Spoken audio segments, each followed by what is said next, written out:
on the run. Alex Jones and the GCN Radio Network.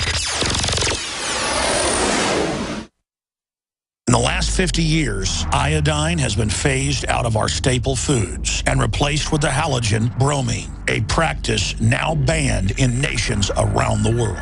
Guess what else is in the halogen family? Fluoride. Ladies and gentlemen, Alex Jones here. In 1924, the federal government did the right thing and encouraged salt producers to add iodine. It's the good halogen on the periodic table, and the results are on record. Reports documented a 15-point IQ increase in areas that had previously been deficient in iodine. Bottom line, iodine is important. Unbound, clean, in a glycerin base. Nascent iodine was the answer for myself and my family. You will find Survival Shield Nascent Iodine exclusively at InfoWarsLife.com. InfoWars Life Survival Shield Nascent Iodine isn't just for emergencies. I take it every day. That's InfoWarsLife.com or call toll-free 888-253-3139.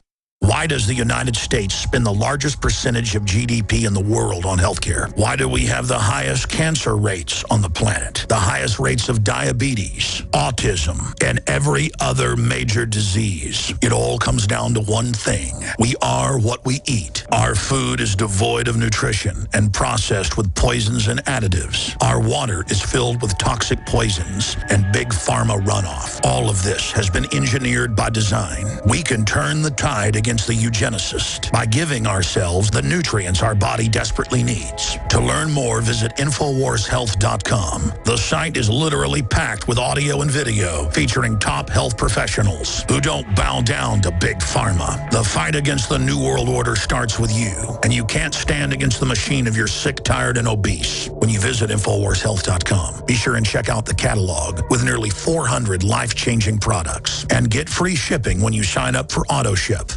From the water table to our soils to the atmosphere itself, our world is becoming more and more toxic each and every day. But it's not just the air outside that's toxic. Indoor air has been shown to have 2 to 5 times higher concentrations of pollutants than even outdoor air. And most Americans spend 90% of their time inside using toxic chemicals within their homes. There are more than 42 million smokers in the United States. Well over 1,000 types of mold and mildew linked to numerous conditions. And don't forget the fact that 6 million Americans live with pets they're allergic to as well. When I began to research these statistics, it was clear to me it was time to start cleansing my lungs in order to combat the toxic environment that we cannot escape, but that we can fight back against. Made with organic and wild cultivated herbs and manufactured in the USA, the new InfoWars Life Lung Cleanse is here in a convenient spray bottle that can be brought with you throughout any toxic environment. Now available exclusively at InfoWarsLife.com or by calling toll-free 888-253-3139.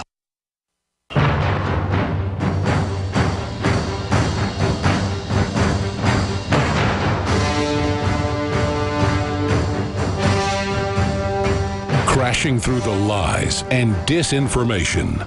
It's Alex Jones on the GCN Radio Network. Well, CBS News is reporting that California is moving to use those tracker boxes that are in all the cars to tax you by the mile. Gee, that's why the Department of Transportation lobbied globally to have universal adoption all over the Western world from Australia to the U.S. 15 years ago. I covered it back in the late 90s. Now it's mainstream news, and it's happening. Meanwhile, they've kicked tens of millions of people, it's estimated 15+ million, off of their 40-hour-a-week to below 30 because of Obamacare kicking in. And that's why you see an increase in, quote, new jobs. People are getting 2 jobs or 3 jobs. They claim the economy is growing at 0.1% with Cook numbers. It's the economy, stupid. But they want to divert us with race. And that's why Larry Elder is here to break this down, because he's a syndicated radio host, best-selling author, and has degrees in political science and also law. And he is one of the top-rated hosts in the major cities like Los Angeles on KABC and other stations.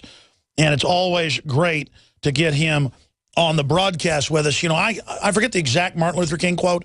We'll try to pull it up. But he said that, you know, you judge people on the content of their character and their deeds. I don't care what color my crew members are. Black, white, Hispanic, Asian, I don't care. It's what do they deliver. Are they fun to hang out with? They have a good attitude. I loathe the mindlessness about skin color. I have a dream that my 4 little children will one day live in a nation where they will not be judged by the color of their skin, but by the content of their character. Martin Luther King. So there's the full quote. But you look at the Democratic Party, and I'm going to give him the floor on this. It's just a fact. And it didn't really dawn on me till the last 5 years because I don't like the Republicans either. Look at Boehner not killing Obamacare when he could. They make me very sick because they're part of the same establishment. But the Republicans were the ones that were the abolitionists. They were the ones in the Civil War, Abraham Lincoln. And I'm not even romanticizing them. They weren't perfect. It was the Democrats that didn't want to end slavery. It was the Democrats that passed anti-gun laws against blacks. It was Robert Byrd that was a grand dragon. And LBJ wrote the letters. We've shown them here on air. We also stream video. You can look up LBJ letters on suppressing Negroes. And that's the term he uses. It brings it up. And it says, these people are getting uppity and taking over with the Republicans. We got to give them some welfare and take control of them. And they've done that. And I mean, this is a guy, inward this, inward that, blah, blah, blah, in his letters. In letters when he was in the House of Representatives before he became vice president. And so what you've seen has done a great job. You kill 52% of the blacks and never get born. Abortion. You give them a fake gangster culture. And the model of what they've done to black folks, as Tony Brown has said many times on this show, is for everybody. The illegitimacy, all of it, it is a nightmare. Then you take a dependent group and then you play them off against others. It's a disaster. They're doing the same thing with Hispanics now because they want to discuss anything but this. And the real expert on this is, of course, the lawyer, best-selling author, Larry Elder, LarryElder.com. Thank you for spending time with us. I know you're a busy man. You've got the floor for the next 25 minutes. Break down what's happening. Well, Alex, thank you very much for having me. I just written a long piece about this on my blog, elderstatement.com.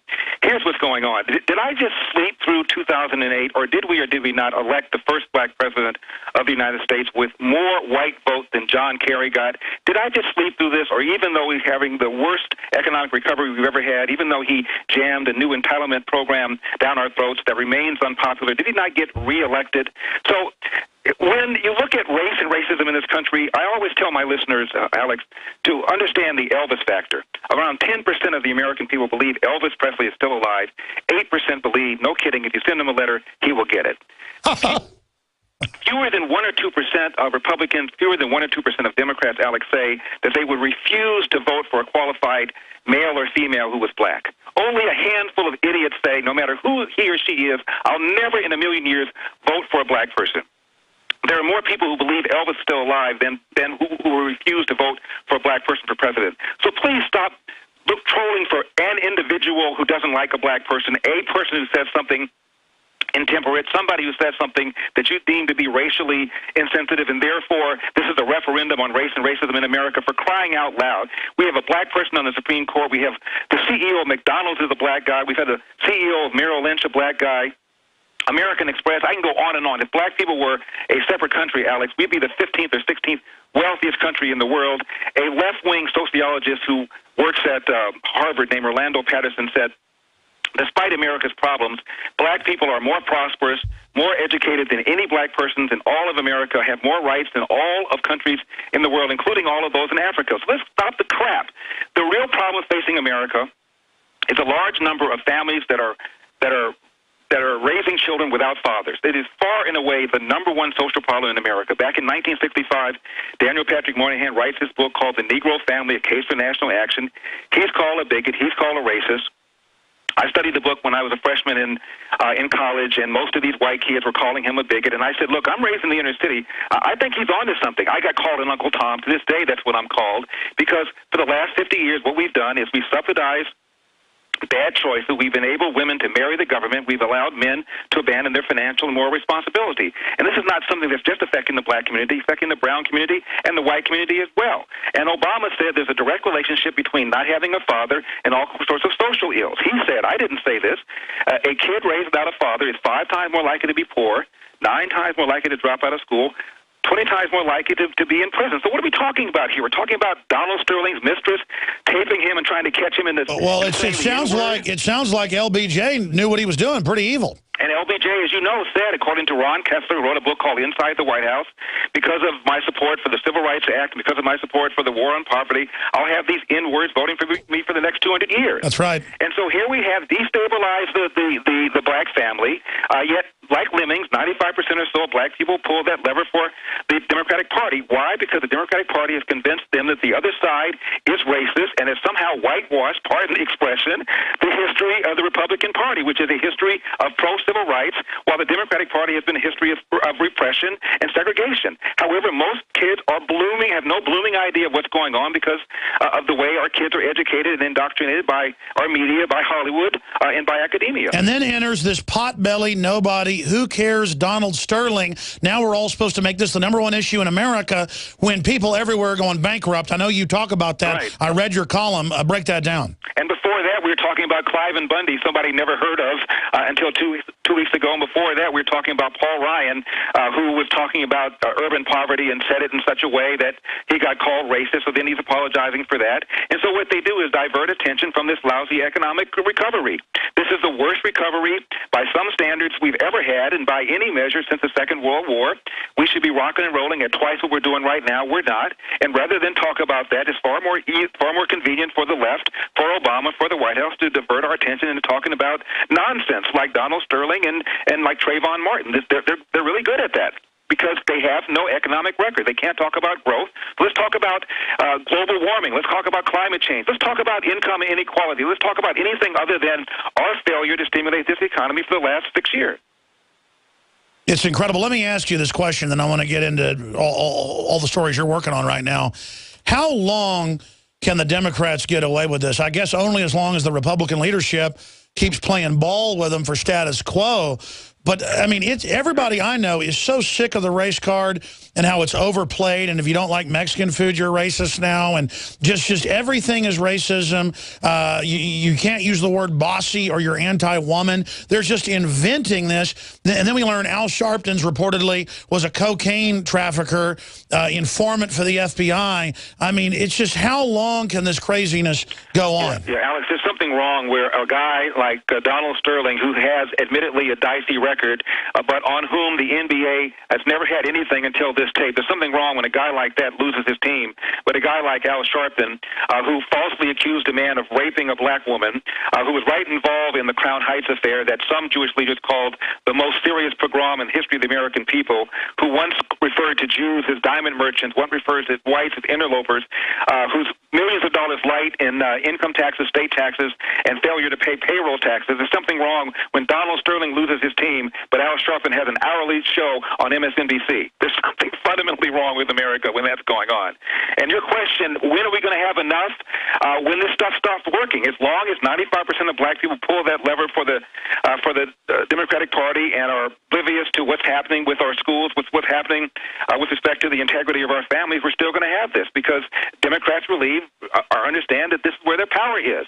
The economist Tom Sowell says if black Republicans, if Republicans were just able to get 20 to 30% of the black vote, the Democratic Party would be toast at the national level. They need that 95% monolithic black vote, without which they can't win. They've not won the white vote since 1964. They rely on that overwhelming, lopsided black vote.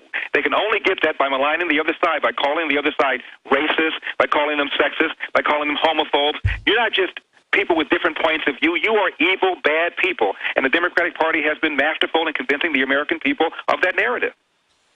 Well, you know, the new talking point on MSNBC the last 2 years and on Fox Sports even is that the NRA is the new Klan, and that gun ownership, Michael Moore says, is about racist whites. And it's so crazy because anybody who looks at the history books knows the NRA was founded at the end of the Civil War by abolitionists lobbying the federal government to arm blacks who were being murdered in the South by the Klan. I don't get how a group founded to fight the Klan is now blamed for being the Klan. And don't forget, Democrats founded the Klan. So Democrats founded the Klan. Republicans founded the NRA in part to fight against the Klan. And here we are. Black people blaming the NRA and accusing the NRA of racism while supporting the very party that opposed things like the 13th, 14th, and 15th Amendment, sometimes unanimously. It's insane. Furthermore, Obama ordered the CDC to study the extent to which Americans use guns to defend themselves, Alex. And the CDC came back with a report and said, at minimum,